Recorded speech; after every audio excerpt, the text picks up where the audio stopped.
Ce jour-là, Chloé a rêvé d'un pays fantastique, le Brixyland, un pays divisé entre partisans et opposants. Objet de leur débat, l'Alliance des nations censée vouloir la même chose, en abrégé, l'ANVC. Les partisans veulent continuer à en faire partie, les opposants veulent la quitter. Et pour les Brixylandais, le choix est difficile. Apparemment, les partisans se recrutent plutôt chez les dirigeants, les banquiers, les industriels, les patrons et le gouvernement. Mais il y a aussi des dirigeants parmi les opposants et des partisans parmi ceux qui ne dirigent plus à ne plus rien comprendre. Pour les partisans en tout cas, si les opposants l'emportent, ce sera la ruine, la bourse périclitera, le chômage augmentera, les financiers déserteront le pays. Et en plus, le Brixyland risque de se disloquer. Car là-bas, comme dans d'autres États, il y a des indépendantistes.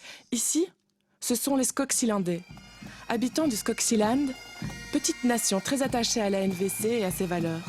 Cela fait longtemps qu'ils veulent sortir du Brixyland, décider seuls de leur avenir. Un peu comme les opposants.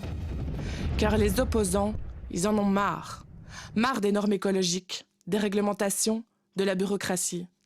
Plus question de recevoir sans contrôle les citoyens venus d'autres pays, qu'ils soient de l'Alliance ou d'ailleurs. Pour eux, la NVC doit être fermée de l'intérieur et à l'intérieur. Et le Brixyland doit être une île. Nous sommes le peuple, disent-ils.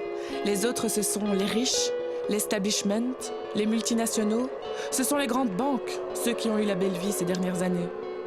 Bref, chacun va devoir se positionner, dire s'il est partisan ou opposant.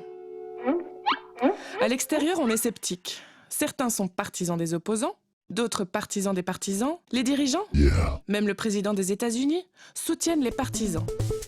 Mais parfois, les partisans des partisans hésitent, car tout de même les partisans brixylandais les empêchent souvent de faire ce qu'ils veulent. Et donc certains partisans espèrent la victoire des opposants. Un véritable capharnaüm. Chloé émerge. Les opposants ont gagné. Et la NVC dans tout ça? Va-t-elle en profiter pour se réformer? Ou va-t-elle se disloquer?